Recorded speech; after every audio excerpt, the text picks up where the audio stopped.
podcast of the PPO, podcast about everything from the world of public procurement. Dear listeners, welcome to another episode of Public Procurement Office podcast. Today I will speak with another interesting guest, Mr. Roberto Caranta from Italy. Roberto, can you please introduce yourself and tell us how did you actually get to the public procurement? Oh, that's a long story. Thank you for having me here. It's a real pleasure to be in Bratislava and talk about public procurement. I think it's kind of a Stockholm syndrome. You are taken and then you start really loving it. Okay, basically, when I started, I'm an academic at the Turin University, and I was very much interested in comparative law, this kind of thing, but administrative law was very, very national. So I was thinking, what must have some international aspect, and then, procurement was the obvious reason because of the EU directives. So you can't just do public procurement and be introverted into your own country. So I started with that, and then I was, doomed. So what are the biggest challenges you are now facing in Italy regarding the public procurement processes? Well, public procurement processes, honestly, everyone is always complaining. Probably in these past few years, a lot of problems came from a lot of money. A lot of EU money, the Recovery and Resilience Facility. So suddenly having many more procurement processes to manage. Also, public procurement legislation in Italy tends to be schizophrenic and widely oscillating between two poles. So, often enough, the big worry is about corruption. And to try to curb corruption, then you have a very, very strict rules. No discretion, everything very complicated, lot of checks. Then, of course, with this approach, all public procurement goes very, very slow, if anywhere. So for these Recovery and Resilience Facility funds, they went to the other pole, giving more discretion to contracting authorities. For instance, of course we have EU law, but you have below the thresholds contracts. And below the threshold contracts were almost, liberalized in a way that contracting authority had not to follow very strict procedure. They could negotiate direct award and things like that. So now we are on the other side. And of course, sooner or later, being Italy, the pendulum will swing back to very, very strict rules. Now we are being more flexible, so things are done. Also, these EU funds, they have to be spent before the summer. And what happens next? That's a question for the future. And would you say that public procurement processes are actually slowing these European funding spending? Is it one of also the aspects in your country? Yes. It's very important that, Italy didn't have that much money since the Marshall Plan, the Americans giving us money after Second World War. And Italy is really very much lacking in infrastructure, renovation of infrastructure, upgrading of infrastructure, or new infrastructure, for instance, connectivity and things like that. So having that money was very, very good. Of course, is also very political.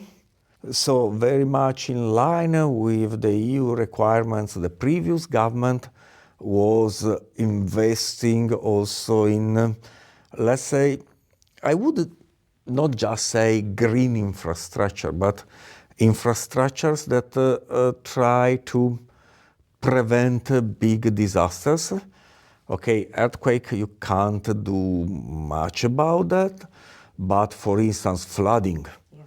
Flooding is just about having the right infrastructure so that the river can widen up when it is necessary and then go back in the good order. Okay, the present government, they really don't care very much about the environment. They are kind of deniers, some of them, of climate change. And so they are investing in more, let's say, traditional stuff. And of course, there is this very kind of crazy thing about the bridge over the Messina Strait, which will just use a lot of money. I'm not a big fan of that kind of old traditional infrastructures. What about the European requirements for the procurement, like for example, green social? Do your contract authorities can cope with all these requirements? Yeah, it's not a big problem. Actually, we are very advanced, especially for, well, let's say, green procurement, because we have introduced mandatory standards for now is kind of 20 product and service categories, and they are very detailed. So it is very easy for contracting authority because they just needed to cut and paste from the regulation their contracting clauses. Can you please give me an example so I can actually truly imagine what you mean? Well, for instance, having bio-fruit and vegetable for school canteen. And you have these criteria requiring at least 30% of biofruit for school canteen. And in these regulations, that's made by the government, it's really very detailed. So you have the clause requiring 30%, but also the clause about checking. So what are you going to check? The invoices. The invoices must state the origin of the fruit. And so it's not much work for contracting authorities. And also the market knows beforehand that, okay, state, regions, municipalities, that they want to have more biological fruit. So the farmers, they have time to change their practice if they want to sell to the state. Intermediaries, they are important because they tell farmers, listen, this year I'm buying your normal apple, but in 3 years I would rather buy biological fruit, paying a little bit more, so you change the way you are tending to your orchard. Is this done also through CPB? Because Italy is very famous for actually having of the very high quality CPB. This is also done or through CPBs, including at a regional level. So it will not be the central CPB for my example on school canteen food. It will be rather the regional or municipal authority. So there is more knowledge. And actually this approach is very, very successful. It was originally focused on green criteria. These days for uniforms and other kind of service, laundry, there are also some social criteria.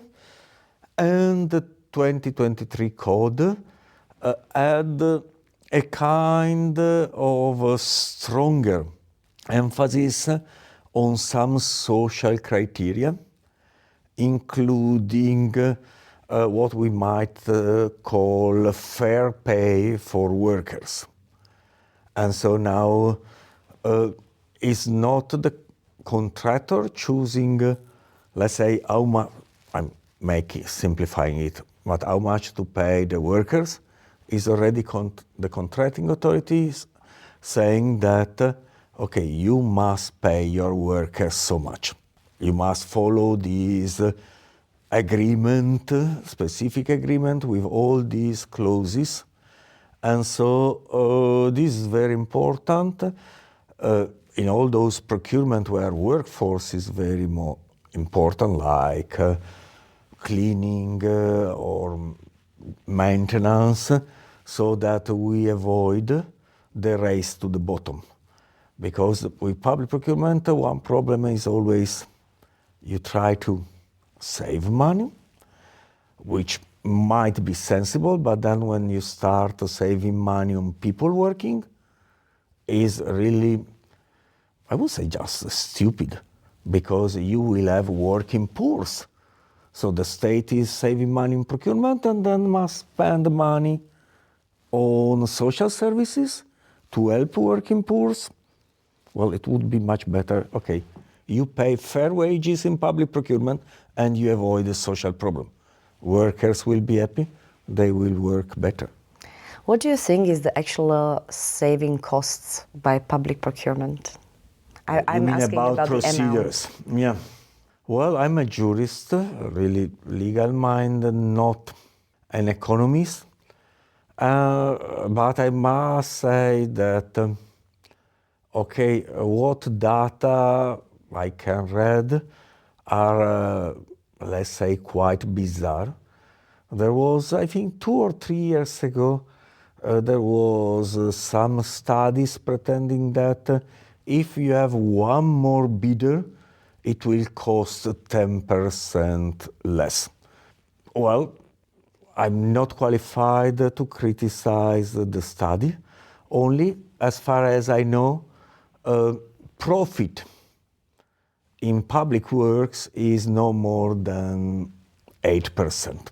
Meaning, okay, so you add the competitors so that they don't make profit, they lose money. This is not a way it can work. Now, for the, let's say, new EU law legislation, there was a study. I think it was the World Bank doing this, and they are more reasonable. They are saying, okay, in principle, you have one more competitor, you should be saving 2.5%. It's, I'm not an economist, I'm a little bit puzzled. How can you go from 10% to 2.5%? What is the sample? Of course, competition, you save a bit of money. It's the market. But then the problem becomes quality. And yeah, maybe we have saved a lot of money, but okay, buildings, facilities in the public sector, they are not the same quality in Italy than in the private sector. Would you say they are of a less quality? They are of less quality.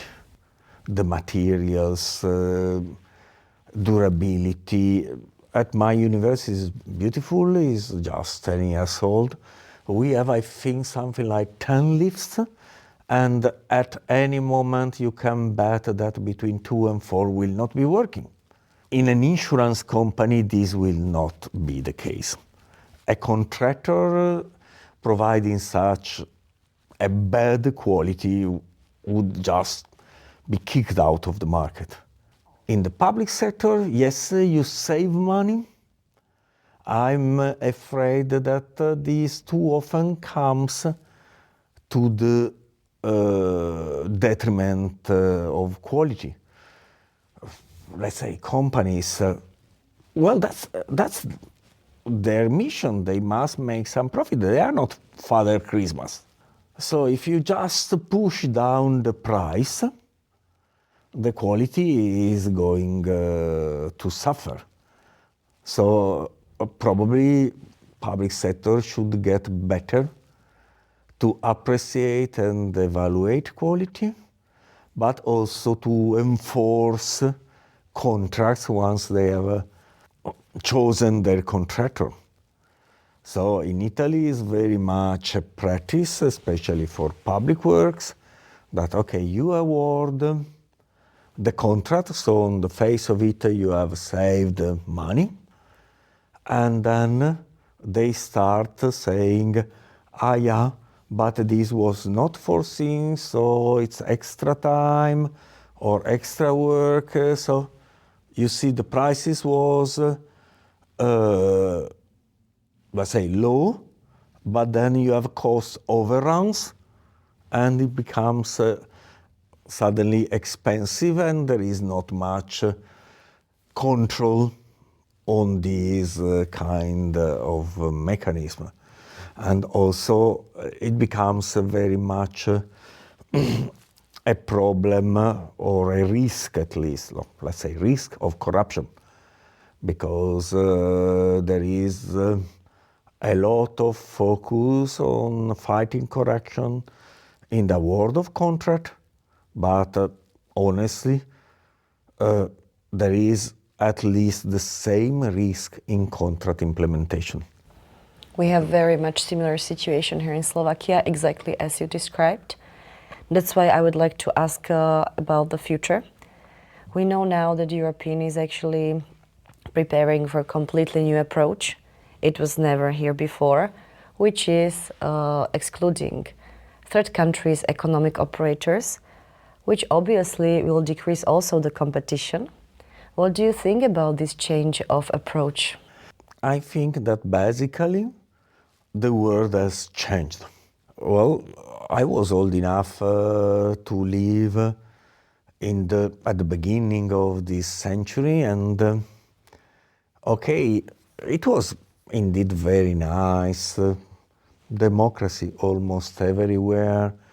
You travel here and there, but then this economic model is not always working very well. And we had, I think we needed to consider two elements. The first one is that supply chains are not so resistant. So we had this idea, why we should produce in Italy? Let's go to China, Vietnam is much cheaper. And then it's so cheap that even if you needed to move the laptop, the car, whatever, from China to Italy, is still much cheaper than making it in Italy. So on the face of it, economists, they like to think this as being very, very efficient. And of course, it was for a few years, but then we had the COVID shock. Well, in Europe, we were lacking face masks. We were lacking personal protective equipments for our doctors and nurses because they were made in China, but they were no more coming. In my region, it was kind of hilarious. There was a company making,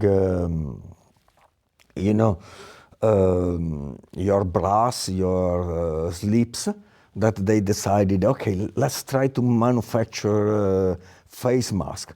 And they were kind of fancy, but they were not really up to protective, because it's not enough to put some nice thing in front of your face to be protected. So supply chains may be exposed to shocks.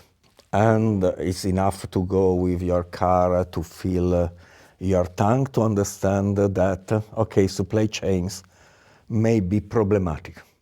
So it's not so much a good idea to produce everything in other countries. We need a production here in Europe. And this also links with the other aspect of delocalization. Okay, it's cheaper, but then you have unemployment. And your unemployed people, they are not happy. Yes, they can buy cheaper cars, but they don't have the money because they don't have a salary. So the social impact of delocalization in Europe, in the United States, and also the environmental impact.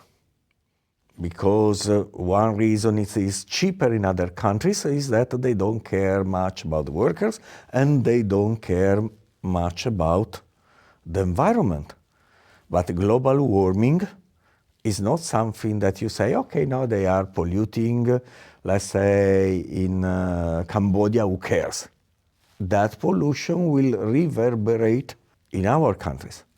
So Europe in the past 3 years is starting to take measures to limit these adverse effects. The economic situation in Europe is not as good as was before. Many countries are struggling, and for example in the United States now even the Trump administrative completely cut off the green requirements. I had a host here who was actually from Washington and confirming the situation. Do you really think, because everything you have mentioned I think are really great ideas, but do you really think it is worth it at this situation economically? I will give you an example. So for example in Slovakia we are now in the third wave of consolidation. Economical numbers are second worst in the European Union. With the regulation like this, it may be even worse. And I'm not sure people will welcome these requirements from the European Union, and it can actually even increase resistance towards our union. No, I think that when you are trying to change the economic model, you need to explain this to the people. And this is, for instance, the proposal for the Industrial Acceleration Act for decarbonization. The point is that you are betting on your future. So being sustainable is not just spending more money on fancy stuff. It is developing new and different industries. There is this crazy thing that Europe was leading in wind technology. It was Vestas that they really were the first one to build big windmills. And then we lost this edge. I think that if we invest enough resources, including through procurement, on this new technology, then we might take an advantage over our competitors. So the US is cutting money on green investments. Yes, but Trump is not going to be around forever. And suddenly there will be a new president thinking, wow, we should be doing something about this. And we will be having the technology to sell to the United States. So it needs a lot of forward thinking and trying positioning Europe as a leader in something. It's very difficult to make Europe a leader, for instance, in military research. We are not putting enough money even today in this sector, but sustainability was another option. And also the whole thing about the Green Deal was because there was another US president, it was President Biden, giving a lot of money to industries to build green electric vehicles and things like that. And European industries went to Berlin, went to Brussels saying, okay, US government is giving a lot of money. What are you giving? We might consider going to the United States. And what can Europe give? Europe doesn't have such a big budget. But it can say, oh, but we do green public procurement.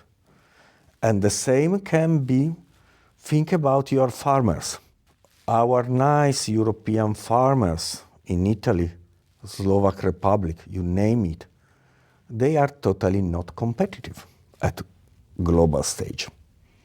They are not competitive because they are having small plots. In the US, Brazil, you name it, that's just so huge. So, can our farmers compete on price? There is no way they can compete on price. If they can't compete on price, and if we want them to survive and thrive, and I think we want them to survive and thrive, we need to make them compete on quality. And what is quality? For instance, biological, less pesticide, no GMOs. So that is, it's a kind of a bet, but it's like when you are betting. If everyone bets on the same horse, no one is winning. If the US is betting on a horse, meaning going on carbon and everything, Europe should be betting on something else. And I think in the long run, our bet might pay towards sustainability, and the public procurement is a good way to funnel money towards what we think is important for our future. And do you think this should be adopted mandatory? Like, for example, we know there is this Poland model after calling case, where actually now they made mandatory to exclude the third country's economic operator, and they can actually let them in the tender if they explain why. So do you think this is the way it should be adopted? Or another scenario is, yes, we give you the opportunity. If you want, you don't have to let them in your tender. You don't even have to explain why. So what do you think would be the best approach? Well, that will require a lot of economic research.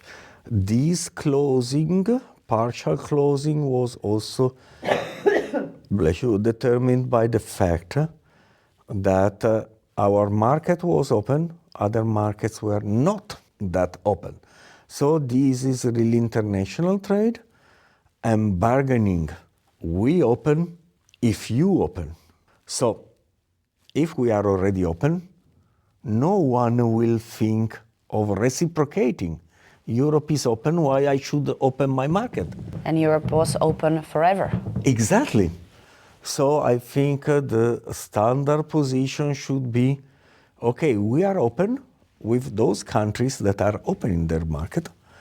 Otherwise, we tend to be closed unless, of course, we have no other choices. So you need to give reasons. So laptops, let's be honest, laptops are made either in China or these days in Vietnam. So we can't say we are not going to buy computers from the Chinese, because we will just be left without computers. But other stuff is where we can, let's say, give a chance, provide an edge to European companies. And also one forthcoming regulation will be about critical medicines. We want medicines to be made in Europe because, again, of risk to the supply chain. So I think it was not this winter, last winter in Italy, it was very difficult to find antibiotics because let's say the main component was manufactured somewhere else, I think India, and it was not coming enough. Well, it's not nice to know that, okay, your kid has a bad flu and you really don't have the antibiotics. So, of course, it's cheaper to make it in China. But, it's cheaper if it comes to your place. Otherwise, it's not available. So I think the point is that you need really to be very discerning. What is critical? Medicines. Not all medicines, a lot of medicines.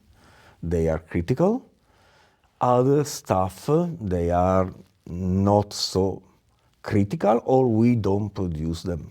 So that's I think you really need to have a very detailed and discerning approach to where you want Europe to become more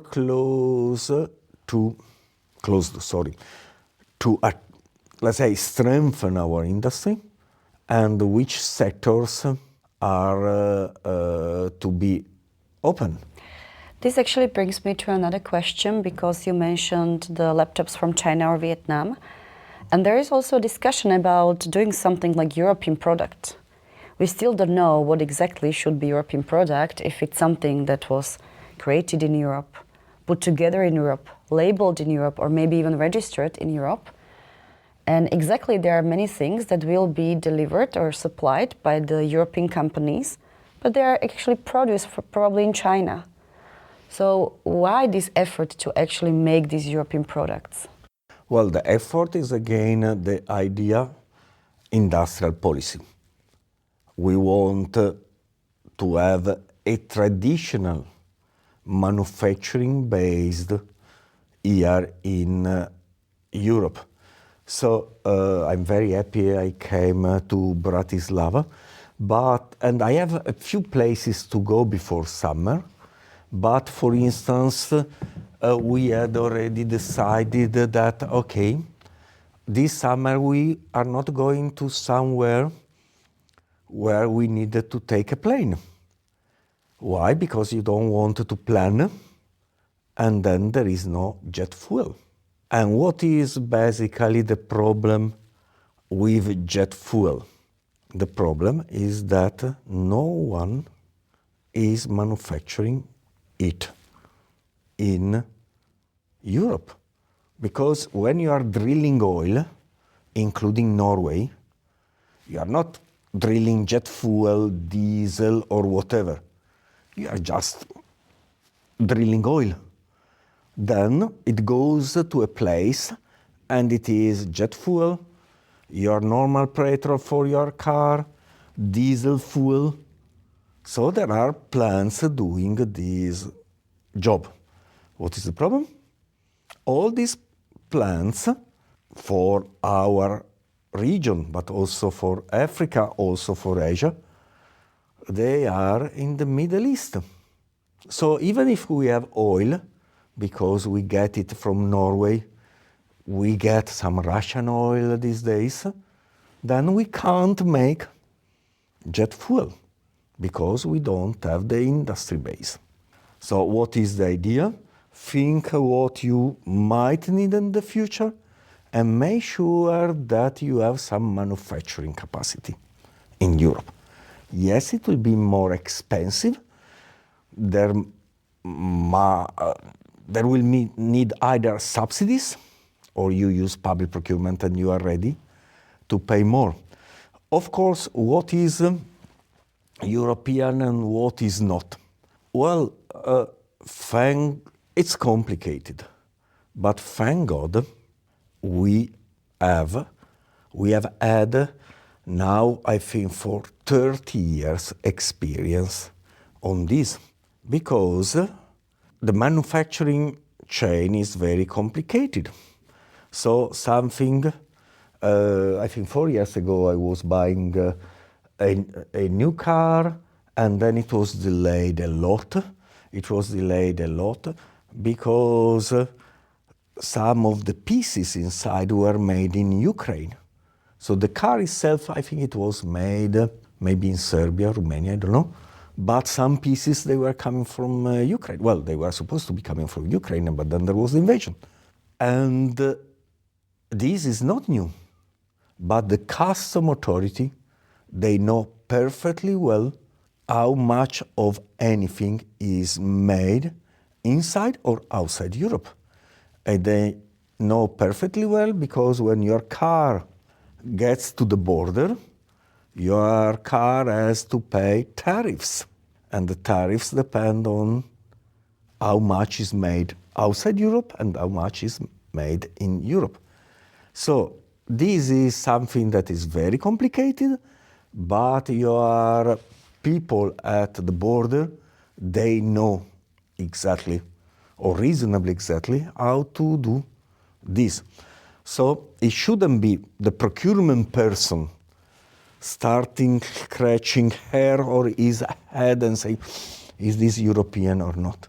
There should be a certificate saying, okay, 30% of this is made outside, 45% of this is made outside, and the custom officials, they are perfectly capable of doing this because this is already done every day as we speak all around Europe by many thousands of custom officers. So we need just to share the information they have with the procurement person. We don't need to redo the same investigation twice and then come to contradictory results. No. These are the people telling you, okay, this chair is 80% made outside the European Union, so they pay duties on these 80%, and then maybe the legs are, the wooden legs were made in Europe, so you don't pay for the wooden legs. So at times, with little bit of ingenuity, the problems are not insurmountable.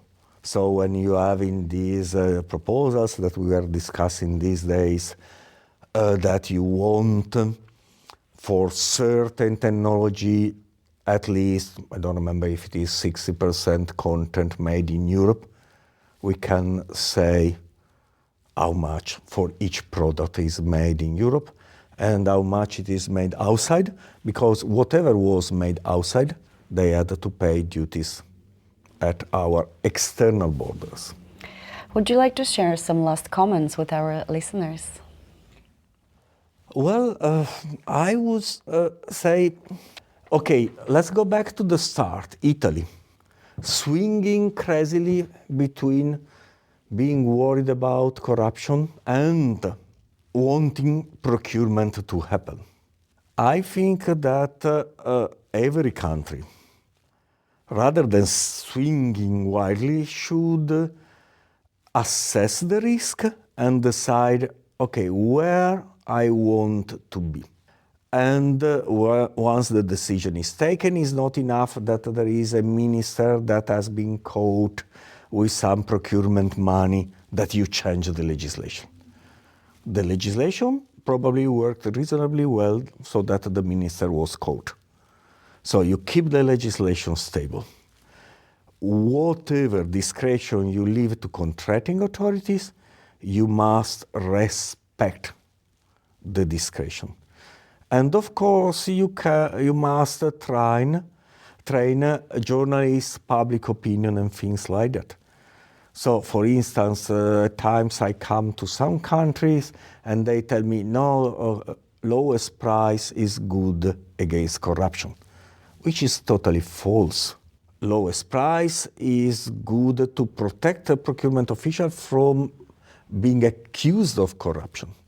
But it is really the main door for corruption, because you bring the price so low that is unrealistic, and someone is offering an unrealistic price because they know that after they get the contract, the price, the cost will go higher because they will be bribing during contract implementation. So procurement is complex. There is no easy fix. Don't tell people, don't write in the journals that there is an easy fix. It's complex. You must be worried about corruption.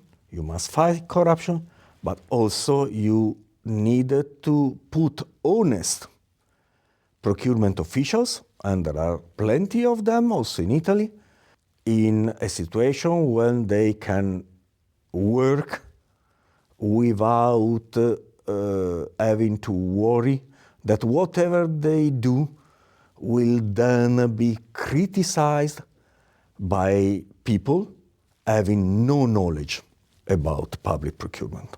That, I think, is the suggestion experience from my beautiful and a bit problematic country. Thank you, Roberto. Did you like your time in Slovakia? Yes, very, very much.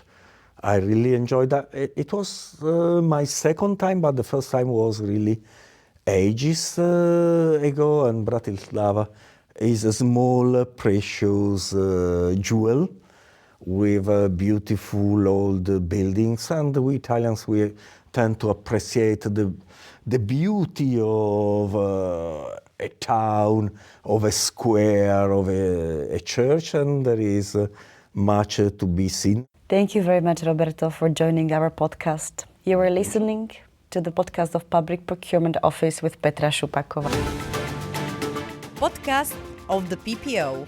Podcast about everything from the world of public procurement.